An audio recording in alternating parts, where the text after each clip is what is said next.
Hello students, my name is Saiful Nasba. Welcome to my earth history channel. आज हम पढ़ने वाले हैं बच्चों आप लोगों का वन शॉट रिविजन क्लास 8 का third chapter glimpses of the past. Okay, detail explanation हम प्रीवियस वीडियो में कंप्लीट कर चुके थे। पार्ट 1 एंड पार्ट 2 हमने कंप्लीट किया था। इस वीडियो में हम आपका वन शॉट रिविजन करने वाले हैं ताकि आप लोगों के लिए एग्जाम से पहले अगर आप लोग पढ़ें तो आप लोगों के लिए बहुत ईजी हो जाए और आप लोगों को अच्छी तरीके से रिवाइज कर पाए। तो चलिए स्टार्ट होता है हमारा चैप्टर 1757-1849 से। अब हमें पता है हमारा चैप्टर किस में दिया गया था, पिक्टोरियल फॉर्म में दिया गया था, पिक्चर्स के फॉर्म में दिया गया था। और यहाँ पर मैं आप लोगों को पैराग्राफ के फॉर्म में समझाऊंगी।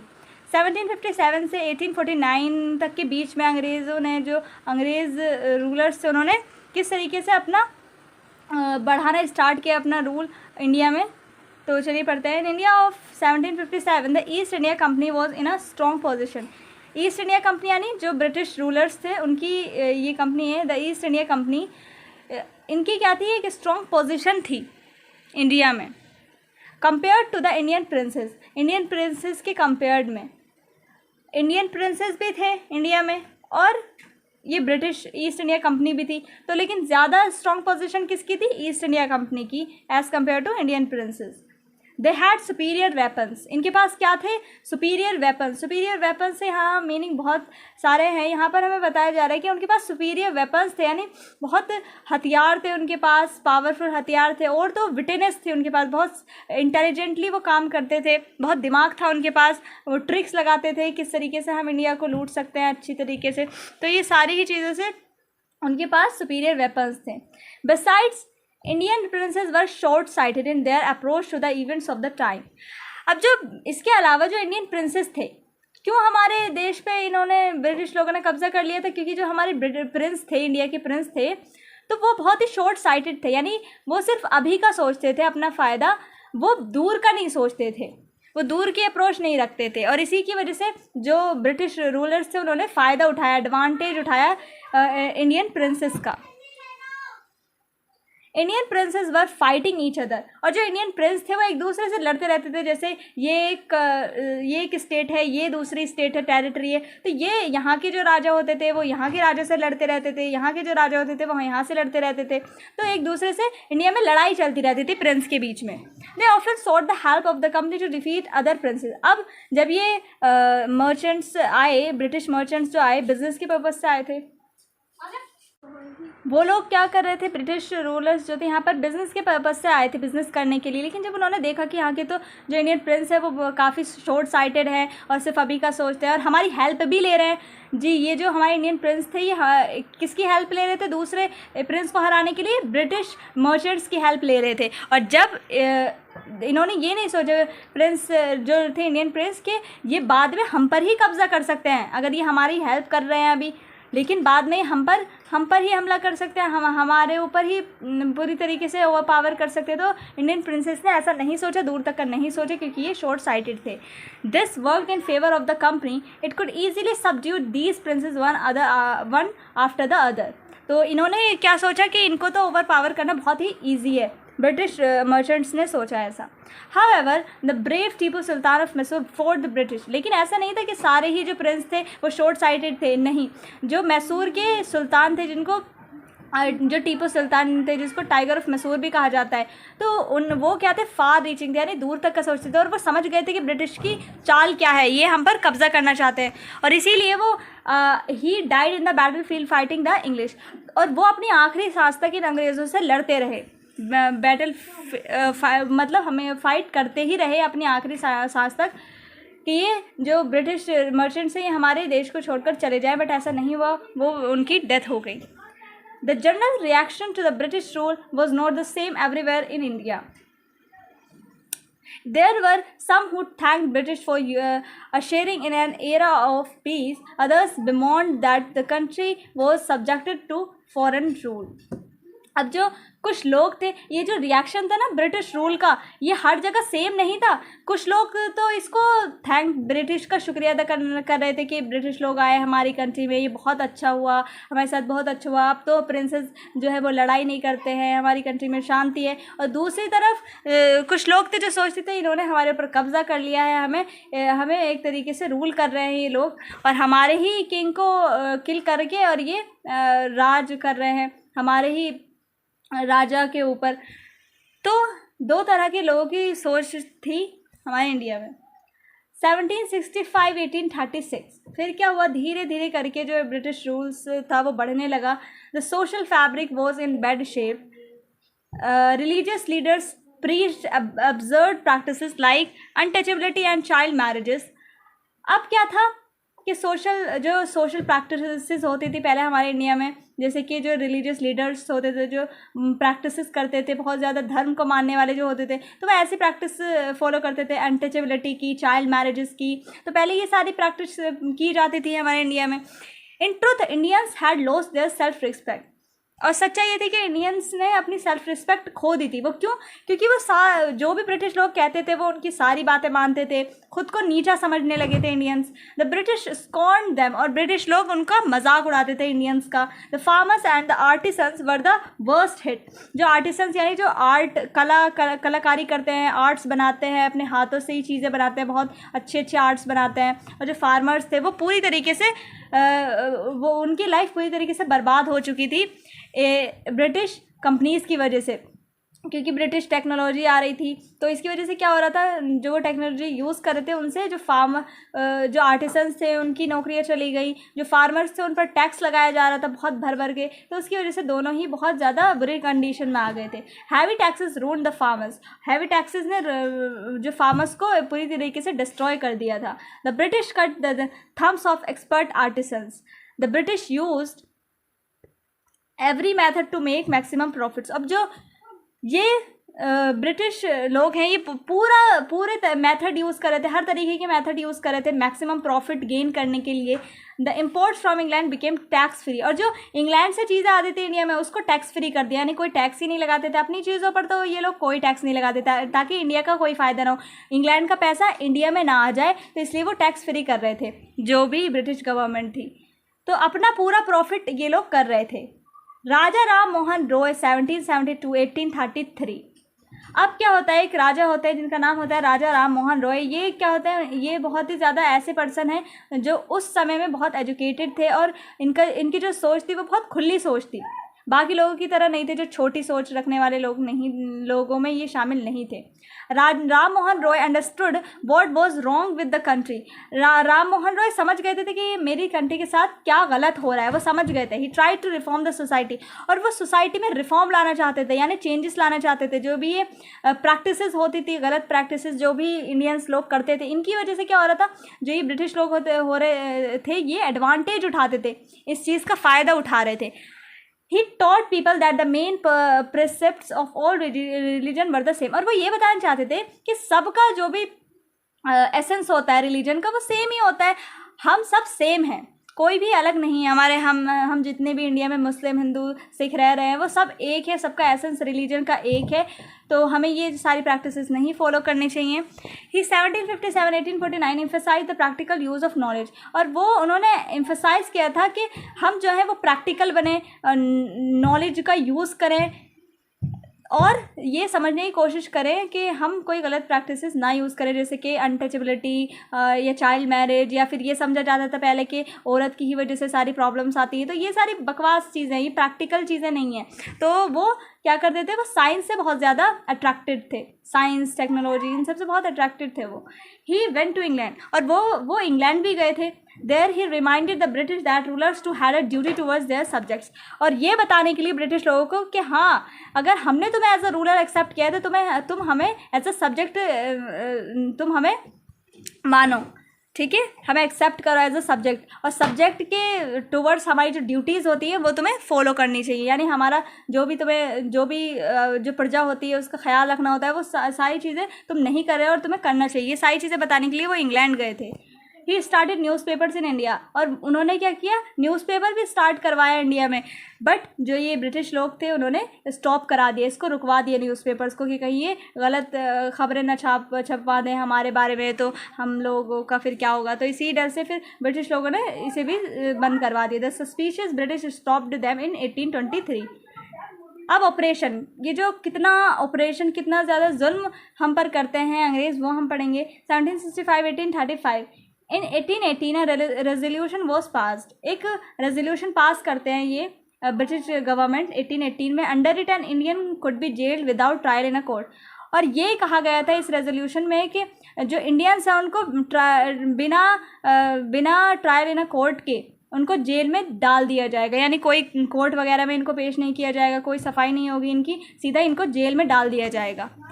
The British officers due large salaries. जो ब्रिटिश ऑफिसर थे उनको तो बहुत लार्ज सैलरीज मिल रही थी, बहुत ज़्यादा पैसा मिल रहा था। Besides they made fortunes in business, और इनके बिजनेस भी बढ़ते जा रहे थे। By 1829 Britain was exporting goods worth 7 crore rupees to India. अब क्या हो रहा था, इनका हर तरीके से बेनिफिट हो रहा था, ये सारी चीज़ें ब्रिटेन में भेज रहे थे, ठीक है, एक्सपोर्ट कर रहे थे सारी चीज़ें वहाँ पर, इंडिया की सारी चीज़ें एक्सपोर्ट कर रहे थे ब्रिटेन में सारी, मतलब हमारे जो इंडिया है उसको पूरी तरीके से ये इन लोगों ने बर्बाद कर दिया था। Even the British governor general of India Bentinck reported to England the bones of cotton weavers are bleaching the plains of India, thus the British prospered on the ruins of Indian industries. तो क्या है, जो हमारे Indian artisans थे या जो farmers थे या हमारे जो इंडिया के लोग थे, बाकी लोग थे, वो बहुत ही हड्डी हो गए थे। ये जो है वो बेंटिक जो एक पर्सन इन्होंने कहा था कि एकदम लोग हड्डी लगने लगे थे, हड्डी हो गए थे। क्यों? क्योंकि उनको खाना नहीं मिल पा रहा था, लोग स्टारवेशन की वजह से मर रहे थे, क्योंकि फार्मर्स पर टैक्स लगाया जा रहा था, टैक्स वो पे नहीं कर पाए थे, इसकी वजह से वो अपनी लैंड छोड़ कर जाते, उनके पास न लैंड थी न कमाने के लिए कोई ज़रिया था, तो इसकी वजह से वो भूख से मर रहे थे जो इंडियन लोग थे। और इसकी वजह से और ब्रिटिश लोगों ने जो भी हमारी इंडस्ट्रीज़ थी यहाँ पर, इंडियन इंडस्ट्रीज़ थी, वो सारी ख़त्म हो गई, सारी उन्होंने बर्बाद कर दी, डिस्ट्रॉय कर दी। डिससेटिस्फैक्शन 1835-56। अब लोगों के मन में डिससेटिस्फैक्शन होने लगा कि हमारे साथ तो बहुत जुल्म किया जा रहा है। In 1835, Lord Macaulay suggested that the medium of education in India should be English. अब 1835 में जो ये पर्सन है लॉर्ड मैकॉले, इन्होंने सजेस्ट किया कि हमें क्या करना चाहिए, इंडियंस को इंग्लिश एजुकेशन प्रोवाइड करनी चाहिए, क्योंकि पहले क्या होता था सिर्फ पर्शियन और संस्कृत ही हमारे इंडिया में पढ़ाई जाती थी। तो क्या हुआ, इन लोगों ने सोचा कि अगर हम इन लोगों को इंग्लिश पढ़ाएंगे तो ये जो हमारे छोटे छोटे काम होते हैं, क्लर्क वगैरह के छोटे छोटे पिटी सी जॉब्स होती हैं, वो हम इन लोगों से करवाएंगे, वो हम इंडियन लोगों से करवाएंगे, यानी नौकर ही एक तरीके से ये बनाना चाह रहे थे। तो लेकिन इससे उल्टा हुआ, जब उन्होंने इंग्लिश एजुकेशन देनी प्रोवाइड की, द प्रपोजल वॉज कैरिड, और उन लोगों ने मान लिया, जो अदर ब्रिटिश थे उन्होंने कहा हाँ ठीक है, हम लोग इन्हें इंग्लिश एजुकेशन प्रोवाइड कराएंगे। The aim was to produce an army of clerks to assist the British. It happened but it also produce a new generation of intellectuals. But इससे उल्टा हुआ, न्यू जनरेशन जो है वो प्रोड्यूस होने लगी intellectuals की, यानी जो लोग सही और गलत में फ़र्क कर सकते हैं उनको इंटेलेक्चुअल्स कहते हैं। तो अब ऐसी जनरेशन हमारे इंडिया में प्रोड्यूस होगी। जब एजुकेशन मिलती है किसी इंसान को तो वो सोचने समझने की शक्ति उसमें ऑटोमेटिकली आ जाती है, ठीक है। तो जब उन्होंने एजुकेशन प्रोवाइड की तो क्या हुआ, some of them tried to educate the masses, some decide to convey the grievances of the people to the British parliament. कुछ लोगों ने कहा कि हम अपने अदर भाइयों को भी इंग्लिश एजुकेशन प्रोवाइड कराएंगे, हमें भी आगे बढ़ानी चाहिए। जो हमारे इंडिया के लोग हैं उन्होंने कहा कि हमें अपने अदर भाइयों को भी इंग्लिश सिखानी चाहिए ताकि वो लोग भी समझे, और जितने भी हमारे दुख दर्द हैं, परेशानियां हैं, हम ब्रिटिश पार्लियामेंट में इन सबको कन्वे करेंगे और वहाँ पर बताएंगे जाकर। यानी अब उन्होंने क्या किया, अपने लिए आवाज़ उठानी स्टार्ट कर दी धीरे धीरे जब उन्हें एजुकेशन प्रोवाइड हुई। तो by 1856 the British were ruling the whole of India. 1856 में क्या हुआ, जो ब्रिटिश रूलर्स था वो पूरे इंडिया में फैल गया था, ठीक है, बहुत सारा हिस्सा ब्रिटिश के कंट्रोल में आ चुका था। Now they cared little about Indians need, और उन्हें बिल्कुल भी कोई परवाह नहीं थी, ब्रिटिश लोगों को इंडियंस की कोई भी बिल्कुल परवाह नहीं थी कि इंडियन लोग मर रहे हैं जी रहे, कोई भी उन्हें कोई मतलब नहीं था इंडियंस से। The dissatisfaction in the public began to grow. अब डिससेटिस्फैक्शन जो था वो पब्लिक में ग्रो होने लगा, यानी पीपल्स के दिलों में बहुत नफरत पैदा होने लगी। अब लोगों को गुस्सा आने लगा, अपने लिए आवाज़ उठाना स्टार्ट करने लगे। People wanted to get rid of the British, और पीपल ने डिसाइड किया, पीपल चाहते थे कि ये जो ब्रिटिश है वो छोड़कर चले जाए हमारी कंट्री। The sparks 1855-57। अब 1855 और 57 में जो चिंगारी उठी लोगों के दिलों में, तो वो हम पढ़ते हैं। Under the new rules Santhals had become desperate. अब ये ट्राइब्स कम्युनिटी है एक संथल्स, तो क्या हुआ, इनसे इन लोगों की ज़मीन छीन ली गई, ब्रिटिश लोगों ने इनकी ज़मीन छीन ली और ये पूरी तरीके से इनके पास से हर चीज़ चली गई। फिर जो ये संथल्स थे इनको ये सहन नहीं कर पाए और इनको बहुत ज़्यादा गुस्सा आया और इन्होंने रिवॉल्ट करना स्टार्ट कर दिया। इन 1855 द रोज इन रेबेलियन, और 1855 में ये राइज हुए एक रेबेलियन की तरह। रेबेलियन यानी रिवोल्ट जो लोग करते हैं, तो रिवोल्ट की तरह ये लोग रिवोल्ट करने लगे and killed the Europeans and their servants alike. और क्या करने लगे, जो ब्रिटिश मर्चेंट्स थे और जो भी उनके साथी थे उनको मारने लगे, यानी उनको किल करने लगे। कौन? संथल्स, और जो उनके सर्वेंट्स थे, तो यानी सबको वो लोग मारने लगे गुस्से में आकर। The discontent was brewing in the East India Company's army too. और ये जो आग थी, ये जो चिंगारी थी, कहाँ पर और ग्रो हुई? ईस्ट इंडिया कंपनी की जो आर्मी थी उसमें भी क्या थे? इंडियंस थे, ठीक है, उसमें भी ये डिसकंटेंट फैला क्योंकि इंडियंस उसके अंदर भी थे, उनके साथ भी बहुत ज़्यादा अत्याचार हो रहे थे। उन जो सोल्जर थे वहाँ पे, इंडियन सोल्जर्स जो थे उनके साथ भी अत्याचार हो रहे थे, और जो इंडियन जो कि ब्रिटिश सोल्जर थे उनके साथ बहुत अच्छा भी व्यवहार हो रहा था वहाँ पर आर्मी में। Sepoy Mangal Pandey attack the adjutant of his regiment. अब सिपोई यानी जो इंडियन सोल्जर्स थे उनमें से एक था मंगल पांडे, उन्होंने अटैक किया एक मिलिट्री ऑफिसर पर। गुस्से में आकर उसने क्या किया, उन पर अटैक कर दिया और उनको फिर मंगल पांडे को वहाँ से निकाल दिया गया और उनके साथ फिर जुल्म भी हुआ होगा। एंड ही वॉज एग्जीक्यूटेड, उसने उनको एग्जीक्यूट कर दिया गया। The English did not care about Indians customs. English जो थे, इंग्लिश जो भी ब्रिटिश लोग थे, उनको इंडियन कस्टम्स की बिल्कुल भी परवाह नहीं थी, बिल्कुल वो लोग केयर नहीं करते थे, यानी जो भी हमारे कस्टम्स वैल्यूज़ थी उनका बहुत मजाक उड़ाते थे। और तो और क्या हुआ, एक बार तो ये माना जाता था हमारे मतलब इंडियन कल्चर में कि मतलब सी को पार करेंगे, जो हिंदू है तो वो ये मानते थे कि अगर इस सी को पार कर लेंगे तो वो अपना रिलीजन खो देंगे। तो ये उनके कस्टम में बहुत ज़्यादा बिलीव था, बहुत ज़्यादा माना जाता था। बट इन इंग्लिश जो भी ये सोल्जर्स थे, मतलब जो भी ये मिलिट्री के ऑफिसर थे, वो इन्हें क्या करने पे मजबूर कर देते कि इस सी को पार करो, यानी ये इनके रिलीजन के खिलाफ था। तो इनको बहुत गुस्सा आया इंडियन लोगों को कि आप हमारे बात आ गई रिलीजन पर, अब तो हमें इनको निकालना ही पड़ेगा। Chapatis was sent from village to village. अब लोगों ने जब स्टार्ट कर दिया रिवोल्ट करना, हर जगह पर रिवोल्ट होना स्टार्ट हो गए, तो लोगों ने एक दूसरे को मैसेज के तौर पर चपातीज भेजनी स्टार्ट कर दी विलेज टू विलेज कि अब हमें एक होना पड़ेगा, इन लोगों को निकालना पड़ेगा। with them was the message that their native emperor would want their services। इसका ये मतलब था चपातीस भेजने का कि जो एम्परर हैं, जो भी राजा महाराजा हैं, उनको हमारी सर्विसेज की, जो भी आम जनता है उनकी सर्विसेज की ज़रूरत पड़ सकती है, तो सब लोग इकट्ठा हो जाएं। Similarly a lotus flower was circulated among Indian soldiers. और इंडियन सोल्जर्स के बीच में जो था लोटस फ्लावर को सर्कुलेट किया गया। The masses also gave all help and support. तो सब ने एक दूसरे की बहुत ज़्यादा हेल्प की, सपोर्ट किया एक दूसरे को। सब लोग एक यूनिटी बना ली थी, सब ने यूनिटी में सब आ गए थे इंडियंस लोग। रिवोल्ट 1857। अब जो 1857 की वॉर होती है, रिवोल्ट होता है, वो इन्हीं की वजह से होता है, जो हमने सारी चीज़ें पढ़ी कि किस तरीके से जुल्म कर रहे थे ब्रिटिश लोग हम पर। तो 1857 का रिवोल्ट पढ़ रहे हैं हम, लास्ट पार्ट पर आ चुके हैं। The revolt started at Meerut में ये स्टार्ट हुआ। द सिपोइज जो भी इंडियन सोल्जर्स थे who had revolted March two Delhi, वो दिल्ली पहुंच गए अपने एम्परर की हेल्प करने के लिए। जो भी सोल्जर्स थे, they were shouting slogans in favour of Bahadur Shah Zafar. और वहाँ दिल्ली के जो एम्परर थे, जो अभी बादशाह थे, वो कौन थे 1857 में? बहादुर शाह जफ़र। तो सारे सोल्जर्स उनकी हेल्प करने के लिए उनके फेवर में चिल्लाने लगे कि हम बहादुर शाह जफ़र के साथ हैं। The rebellion spread wider. और रिबेलियन स्प्रेड यानी जो ये रिवोल्ट था वो बढ़ता ही चला गया मैनी पार्ट्स में।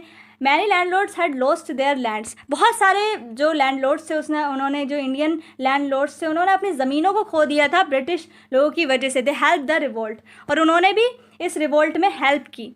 The fight for freedom 1857।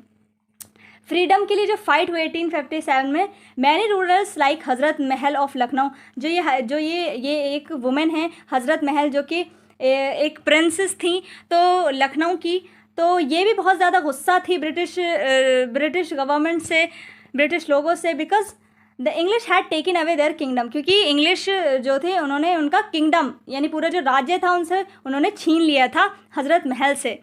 Popular leaders like मौलवी अहमदुल्ला ऑफ फैज़ाबाद के मौलवी अहमदुल्ला ने भी बहुत ज़्यादा इस रिवोल्ट में हिस्सा लिया और पूरी तरीके से हेल्प की। Urge the common man to revolt, और मतलब जो कॉमन पीपल थे उनको मोटिवेट कर रहे थे रिवोल्ट के लिए। अजीमुल्ला खान टोल्ड तरतिया टोप to make Nana Sahib the leader of that war of independence. जो ये इंडिपेंडेंस की वॉर थी, इसमें जो लीडर थे, मतलब अजीमुल्ला खान ने कहा तरतिया टोप से कि हमें नाना साहेब को अपना लीडर बनाना चाहिए। All over north India the people fought pitched battles against the British, यानी पिच्ड बैटल, ग्रुप बैटल्स जो हो रही थी, तो पूरे नॉर्थ इंडिया में जो थे पीपल ने रिवॉल्ट करना स्टार्ट कर दिया, मतलब ब्रिटिश लोगों के ख़िलाफ़ वो क्या करने लगे, रिवॉल्ट करने लगे, बैटल्स होने लगी पूरे नॉर्थ इंडिया में। 80-year-old Kunwar Singh of Bihar received the bullet in his wrist, और यहाँ तक कि 80 ईयर्स के लोग भी शामिल थे इस वॉर में। तो एक पर्सन है जिनका नाम है कुंवर सिंह, वो 80 ईयर्स के थे बिहार के, तो उनके रिस्ट में क्या लग गई, गोली लग गई थी लड़ाई के दौरान। ही जस्ट कट इट ऑफ, और वहीं उनकी डेथ हो गई। Throwing it into the Ganga, वो गंगा में बह गए। He said that it was his last offering, कि यानी जो भी उनकी मदर गंगा है उन्होंने उनको दान कर दिया अपने आप को। तो यानी इतने लोगों ने अपनी जान न्यौछावर कर दी सिर्फ इंडिपेंडेंस के लिए, फ्रीडम के लिए। बहुत सारे लोगों ने अपनी जान दे दी इस इंडिपेंडेंस के लिए। लेकिन फिर भी आखिरकार जो ये 1857 की जो वॉर थी वो कौन लोग जीते, ब्रिटिश लोग ही जीते। लेकिन आगे चल के और लोग ऐसे पैदा हुए जो कि इंटेलेक्चुअल्स माइंड रखते थे, और आखिरकार आज हम जो है इंडिपेंडेंस हो चुके हैं, फ्रीडम हमने पा ली है। ठीक है, तो चलिए बच्चे, यहाँ पर आपका जो चैप्टर है वो कंप्लीट होता है, वन शॉट रिवीजन कंप्लीट होता है। मिलता है नेक्स्ट वीडियो में, तब तक के लिए bye bye and take care.